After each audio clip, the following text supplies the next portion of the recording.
Hey everyone, This is Mukul. and this is Swapnil.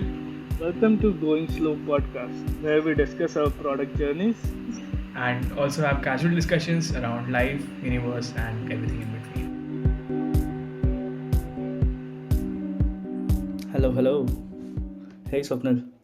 Welcome to the fourth episode. Yeah. Uh, so, how's the week going for you? It was pretty slow, which is very much in line with with the theme of our podcast. So I don't have anything specific to talk about. What about you? It was extremely slow. Slow in the sense it was fun for me actually. One of my friend got married this Sunday, so it was his marriage event, and we had kind of a mini reunion, a college reunion. So for those 2 days, I opened my laptop only once. So that's like an achievement for me. Very So nice. it was super fun though. Nice, nice. Yeah, I think it's the wedding season. I have I think three or four of my friends getting married next month, and yeah, so right now I'm just planning how or which of them to attend, and then how do I get to meet the maximum number of people and like like a reunion thing, meet the maximum number of old friends back. Maximizing the ROI. Yeah, yeah. But normally don't. Normally, it's like it's very hard now to get all of or more friends at one place. Before the pandemic, more than half of my friends were in Bangalore. So every month or so, there would have been some birthday or some achievement in someone's life, and they would throw a party, and we would get to meet. But in the last 2 years, everyone is at their hometowns, and it's been pretty long since I've been like in physical proximity with most of them. So yeah. So now I'm Yeah, like, that's true. okay, whoever is getting married, yeah, we'll go there just for the heck of meeting everyone else. That's true. That's definitely true. I think all of my friends after like almost a year. I met some of them once in a while when I went to Goa, when I went to travel somewhere else.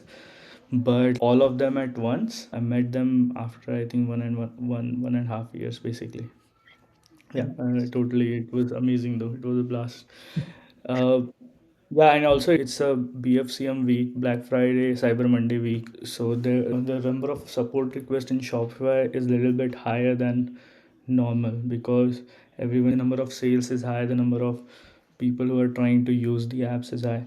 Our apps are not very correlated with the BFCM one because it does not help in like upselling, cross selling, and very related to that.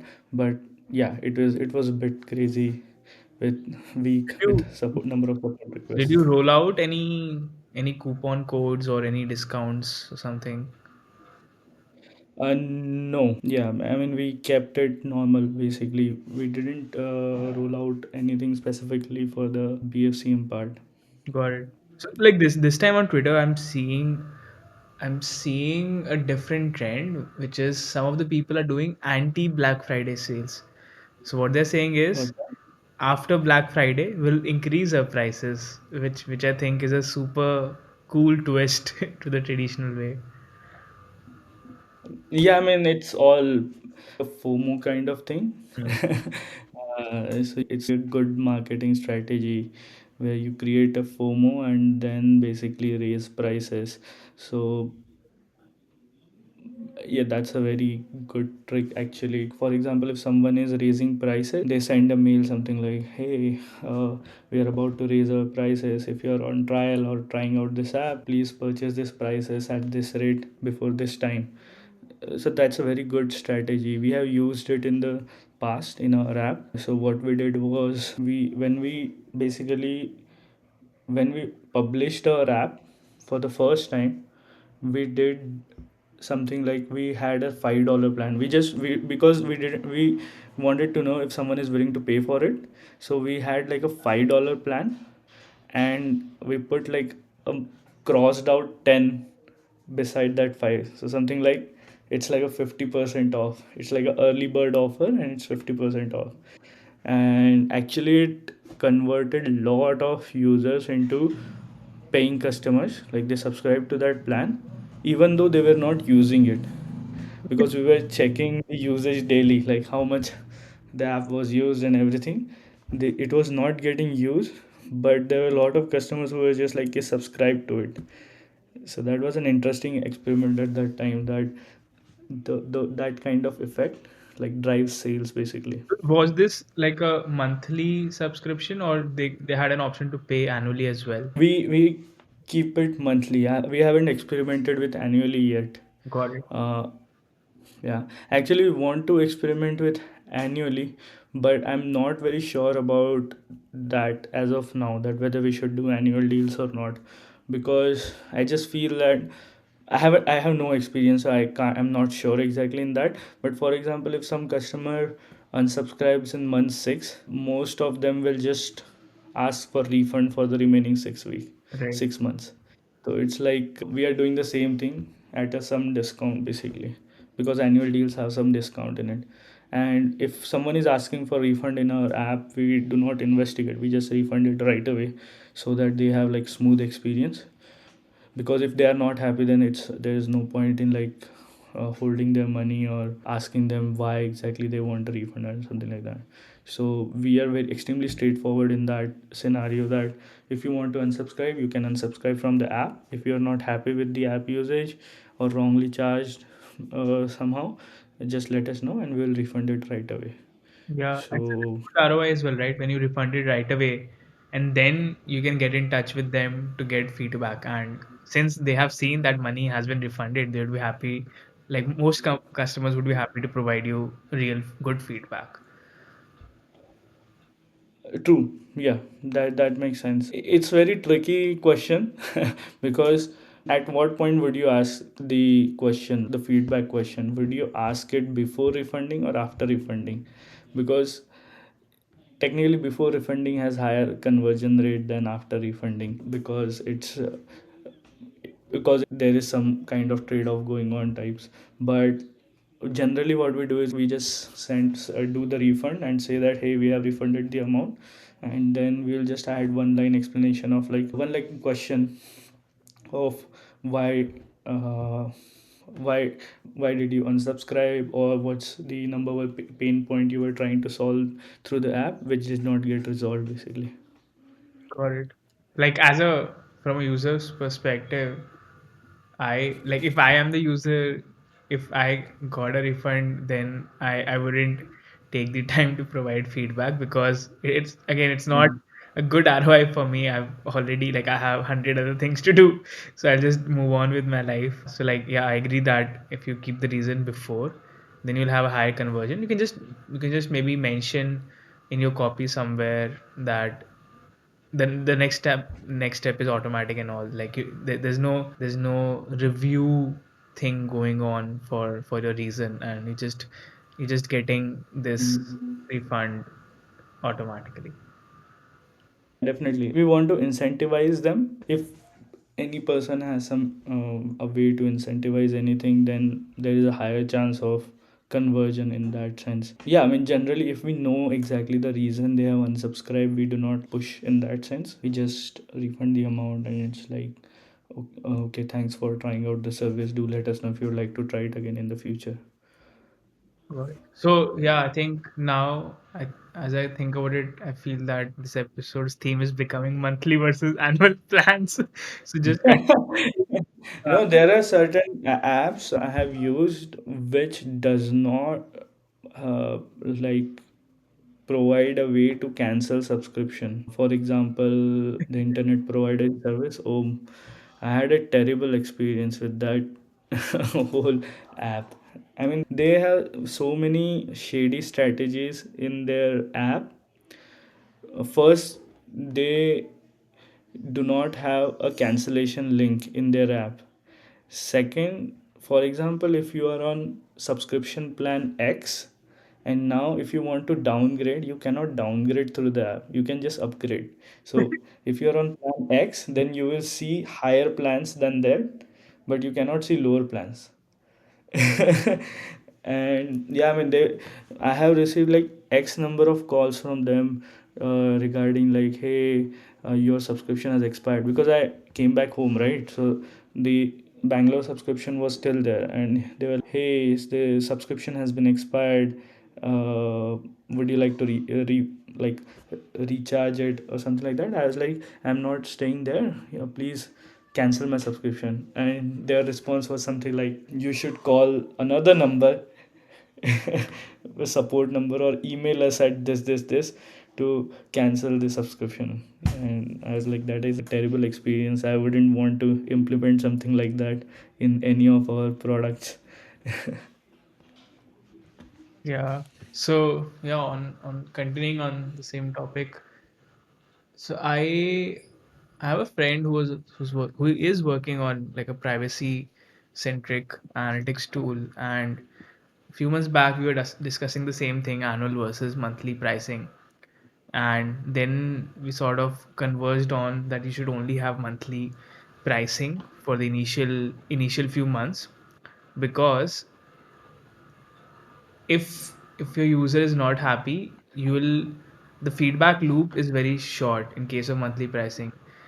If they're not getting the value, they'll just not renew it. The next month you'll see churn, and then you know that something is wrong. Versus if someone has bought an annual plan, and if the user is not happy, you'd probably get to know about it 1 year down the line, which is like too late.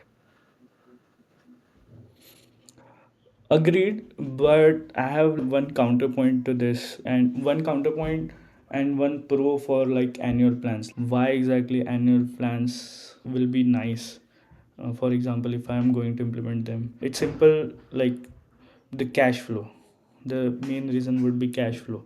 Money now is better than money in every month, something like that. But for example, if I'm getting like annual subscription now, then we can use that cash to increase our anything like product sales, marketing. We can reinvest in any of the operation of the product and make it grow as much as we can. So it's, I think that point of view, I agree with that cash flow is like king. So if money now is better than money every month in that sense. Feedback, I kind of agree, but yeah, those are two different conversations, but it's just a point of view of why annual plans are better in a way. Right. Yes, it's a nice trade-off, and I think you can go one way or the other depending on what stage you are in. So if you're like super early, you need feedback more. But as soon as you have some sort of a PMF in place, then you'd probably lean more towards cash flow so that you can double down on what's working. And yeah, I think that makes sense. Definitely. Definitely, that makes total sense. The one more trend which is rising currently is lifetime deal. When you are creating a product, when they are releasing it on product hunt or something like that, they do a lifetime deal. We are currently doing it for the independent version of a point. We are testing it out whether the lifetime deal works or not. It's a loss in long term, but it's a cold start problem. So you kind of do give a deal too good to be true to get the early users. Right. Yeah, I think I've seen a lot of these lifetime deals, and I'm always one thing that makes me not want to buy those deals is I feel that if you don't give recurring revenue to these projects, they will just shut down one day, and that sort of that sort of makes me less confident that I should use them. So, but yeah, I think like you said, it's a cold start problem, and you need users at the start to give you feedback, and lifetime deals is a good way to do that, as well as get that initial cash flow going. Yeah, that totally makes sense. Yeah. I think after a certain point of time, it's mostly maximizing the margins, like maximizing the revenue, maximizing the profits. But at the start, it's mostly to get the engine rolling. So yeah, I think that would be the difference. And especially in terms of like bootstrapping, it's mostly that you have to get that engine rolling because you have no cash flow. It's your own money which you're investing. So you mentioned You're Um, trying out like an independent version of a pointer? What does that mean? What is an independent version? so yeah, as of now, Appointo is currently a Shopify app. So it's an app to for appointment scheduling for Shopify stores. Now we are planning to build a version which is platform independent. We are experimenting with it right now. It will be something like Appointo is a tool where you can have like where you can launch your appointment scheduling system for your businesses or for your e-commerce stores, even if you are on Shopify, even if you are not on Shopify. So for example, if you have a hair salon and if you have different kinds of haircuts, different kind of team members who do those haircuts, so through our platform you can just set up a system. It will host even a landing page or booking page through which customers can go schedule a time slot, pay for it, and then reserve that time slot. So it's like a code appointment scheduling tool for them. We will just make like an Shopify kind of page for them on just for appointment, that this is your appointment booking tool, and you can even embed in your existing website. So the main problem is for people who are trying to do something like service based, like consultancy, some kind of classes or vaccination centers, etc. Yeah, I love it. I think you're giving some sort of like all-in-one solution, whatever they need to manage it. I think you're giving it all at one place, which sounds super cool. Yeah, I mean, we want to position that thing like something for businesses or e-commerce stores. So something like appointment scheduling for businesses and e-commerce stores. Because if we go for appointment scheduling for uh, everyone, then it gets compared with Calendly, and then it's a tricky route.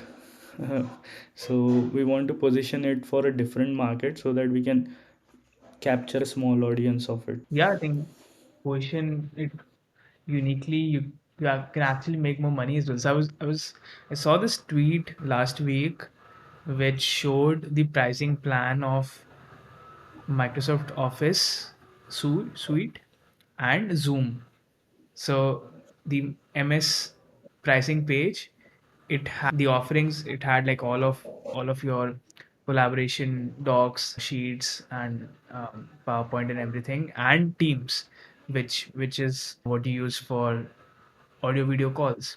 And then Zoom only allows you to do these audio video calls. But then Zoom had like higher price than the MS suite. And yeah, that was the whole tweet, that if you position yourselves well, you can even charge more while providing less features. So that was pretty interesting to see. I totally agree. It's like positioning matters. That's what I've learned in past 1 year, that positioning matters a lot. How you're exactly positioning your app, and it's, I think, one thing you're doing well over multiple things you're doing at average. Well, so I think Zoom is like they're doing one thing, but they're doing it amazingly well against someone who are doing multiple things not so well at Zoom, basically. Yeah, makes sense. Plus they have amazing distribution channel now, so I think Zoom has amazing distribution channel now. So I think after pandemic they got extremely high word of mouth marketing. So it's totally on the wave. They there's like opportunity wave, right? Hmm. They got to they got a chance to ride that wave. There must be significant increase in usage after pandemic. Before it was also famous, but I think after it must be very very high. Yeah, I think especially during the first wave, Zoom was pretty much used for everything. I saw it being used for church services, the Monday morning things, for catching up with old friends for sure. How's everyone doing? How's everyone coping up?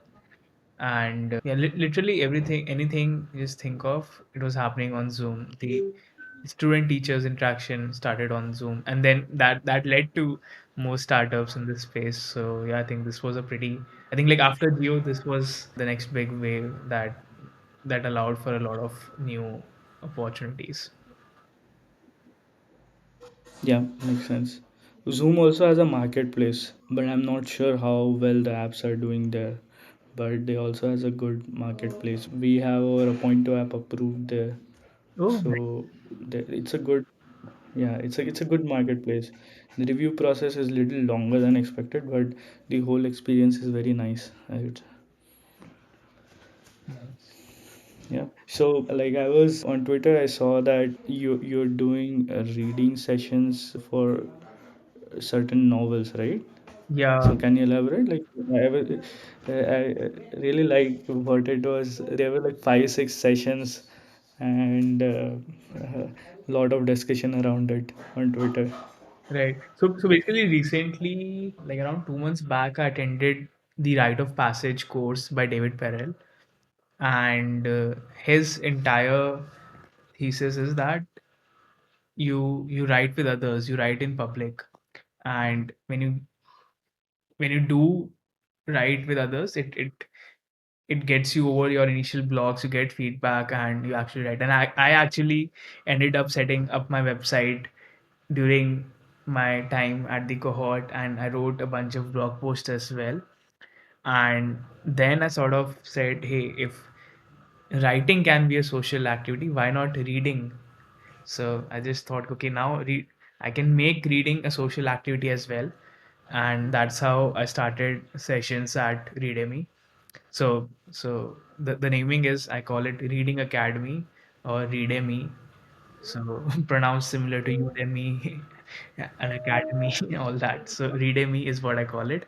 And what we do is we have reading sessions every week. So people show up. So at the start, I think for the first 10 sessions or so, it was a bring your own book kind of thing. So you just show up to that event, and then there's like a 40 minute of silent reading. So you're on camera but you're on mute, but you read whatever book you have brought. And after, so it's very much like a school library period, so you have a dedicated time on your calendar for Yeah. silent reading. And That's what I was thinking, like a virtual library period, yeah, basically. yeah. And we actually got this positioning from one of the feedback forms. So we roll out feedback forms at the end of every session. And I think in the fifth or sixth event, someone told us in the feedback, it feels like a school library period. I'm like, we'll use this positioning from now on. So yeah, 40 minutes of silent reading. And then we go into breakout rooms of like two people each, and there you just talk about what you have read. And we give different prompts. Sometimes the prompt is like, convince the other person that they should pick the book that you are reading, or you talk about your favorite books, or you talk about how you got started with reading, and so on. And what we realized is, since there is an activity at the end, that sort of forces you to actually read during those 40 minutes, because you know that you have to actually discuss about it towards the end of the session. So that's how like the accountability thing works in our sessions. And yeah, I think the we have right now we have a lot of regulars in our sessions. And some say that like after school, like is the first time that they've gotten back into reading again.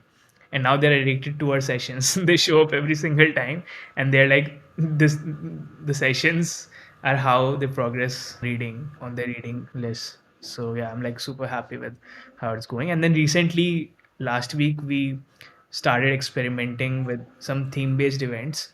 So so the first event we had, yeah, I think it was on Tuesday this week, and it was a Harry Potter themed event. And how and this was a big event. This was a 2 hour event, and we asked everyone to come with their favorite book scenes or movie scenes, and then just read it out in the group. So we had people coming up with, some, they read it out aloud in the group, and they sort of did some impersonations as well, of Snape, of Dumbledore, of Harry, Ron, Hermione. So yeah, it was pretty cool. And then they shared how they got started with Harry Potter.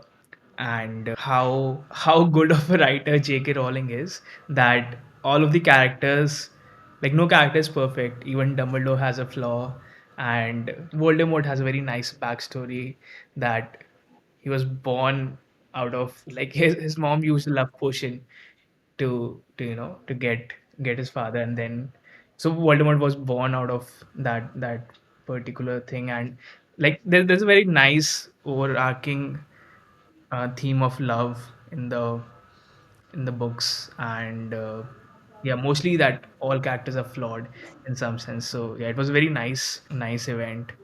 And then tomorrow we have our first Hindi literature event. So tomorrow morning, so someone said that, hey, we don't read Hindi literature much. And I was like, yeah, I don't remember. I think the last time I read something was back in school for my like actual Hindi exams. And so I think tomorrow the host, the host has selected some story written by Munshi Premchand. So you join, and then the host will give you the story link. You read for 30-40 minutes, and then go into breakout rooms to discuss that story. So yeah, that's how it's going. Yeah, that's such a great initiative. The second part where you said that they were reading out their favorite scenes, and there must be some discussion after that around those scenes, right? Like that's, I think, very very nice. I mean, now that I can think of, like when you read something which you really like, then you want to discuss it with other people, but you don't find other people to discuss.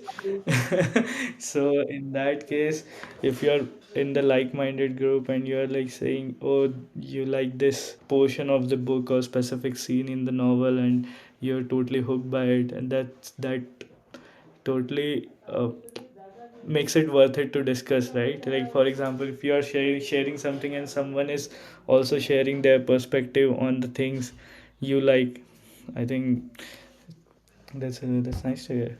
I think if there is another Harry Potter event, I would definitely join.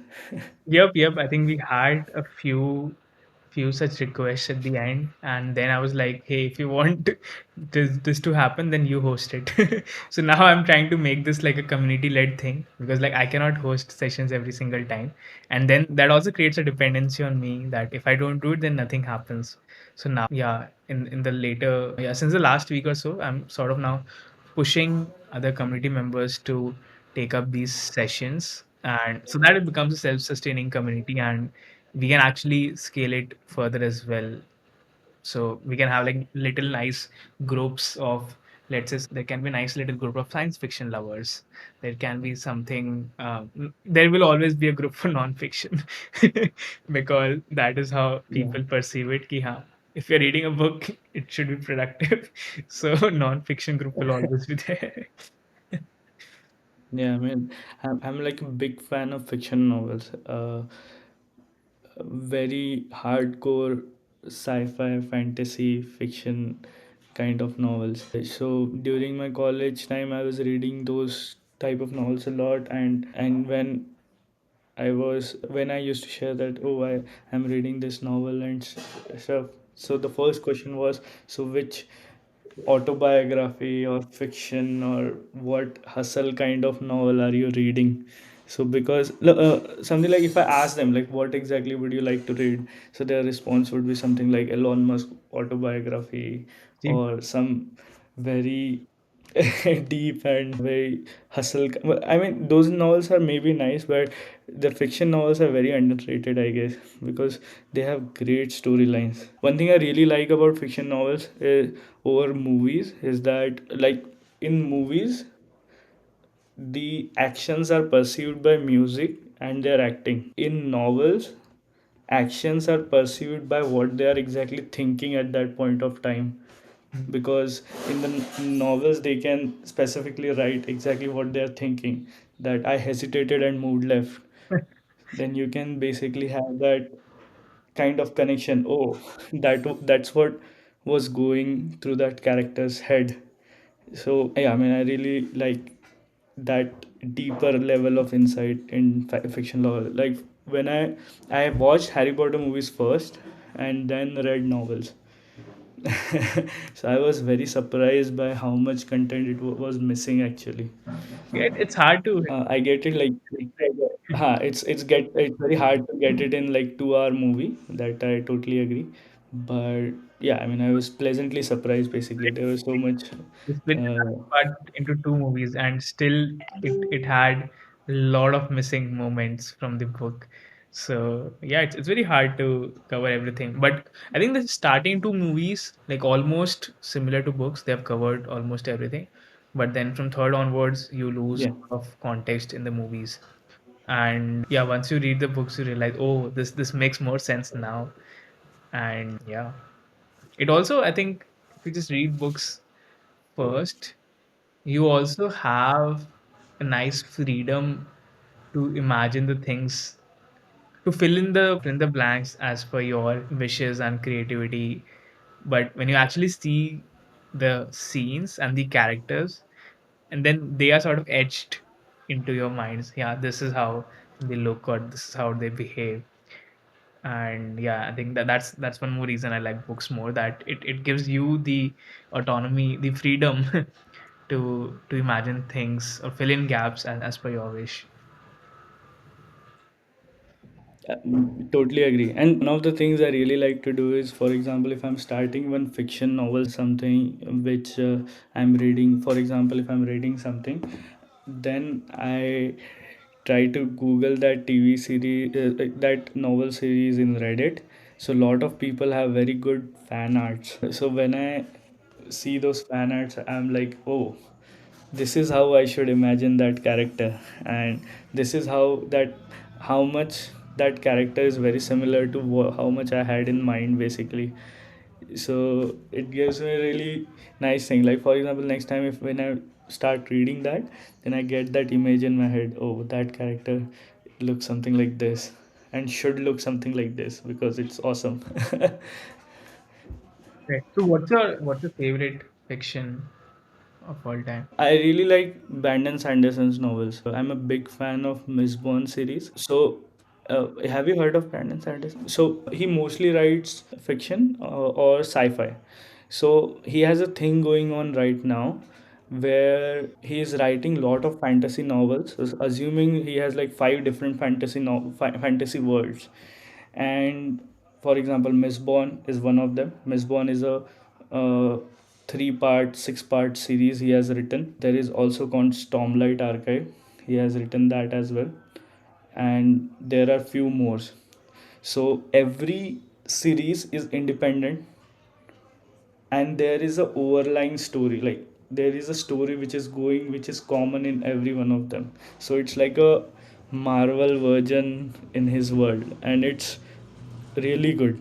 It's really good. Like when I started reading Miss Bond, like if you have some time, do give it a try. Like Miss Bond is definitely one of those novels where I couldn't sleep when I was reading it, and it's really really good.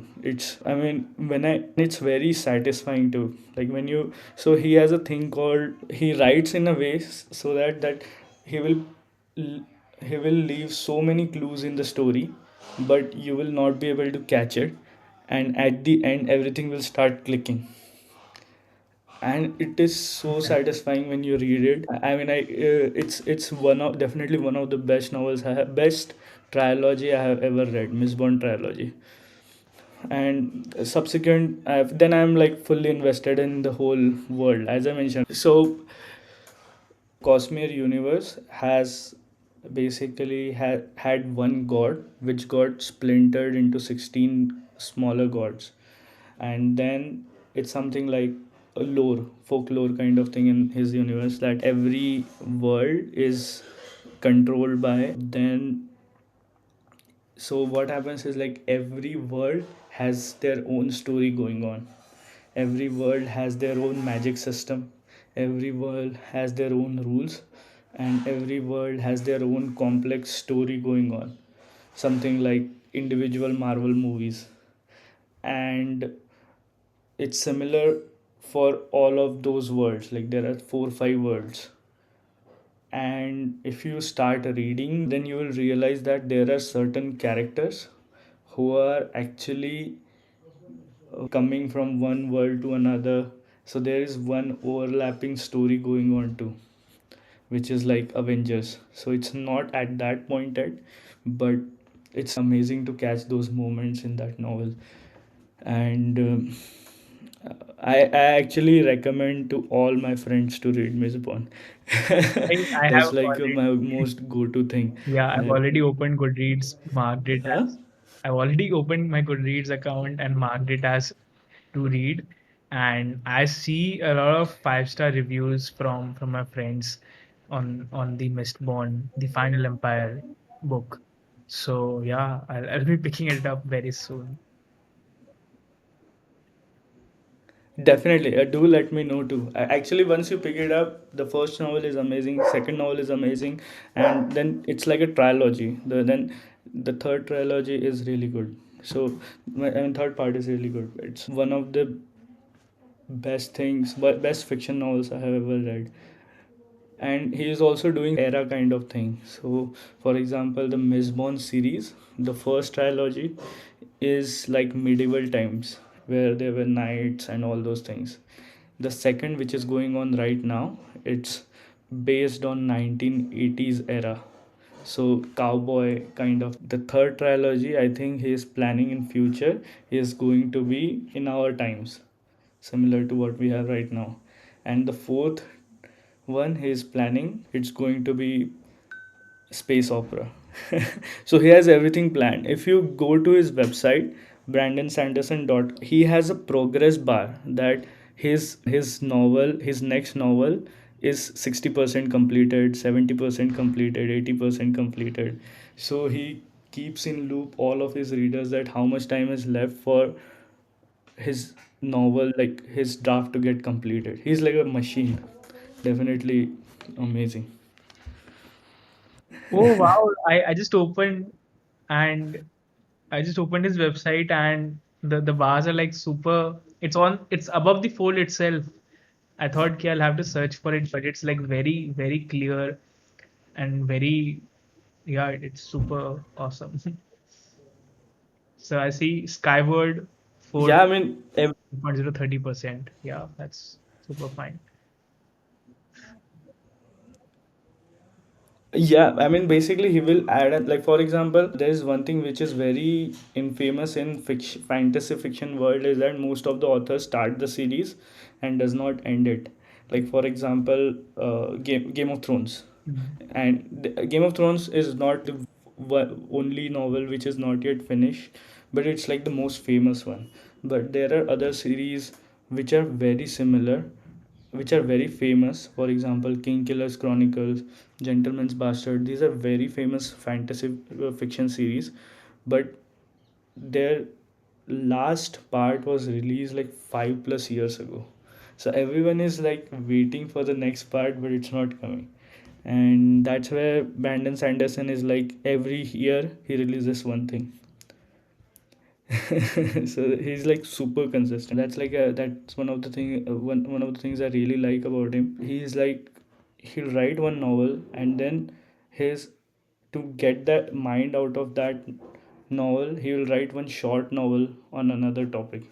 So that's his like break to get away from one thing. Yeah, I mean, really like the consistency. I I love would, I consistent mean, people. So it's really, it's yeah, yeah, it's very inspiring to see that the person is so much successful and he's so much consistent. It's extremely inspiring that it's not about like giving your all, it's about just doing bit by bit consistently.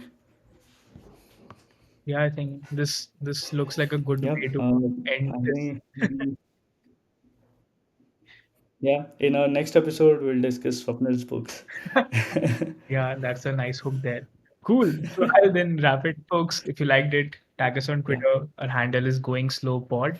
Let us know specifically what you liked about it so that we can do more of it. If you didn't like it, DM us and let us know that as well. That is even more important than the first request. Yeah, and we'll see you next time. Until then, stay curious and don't forget to have fun. Bye.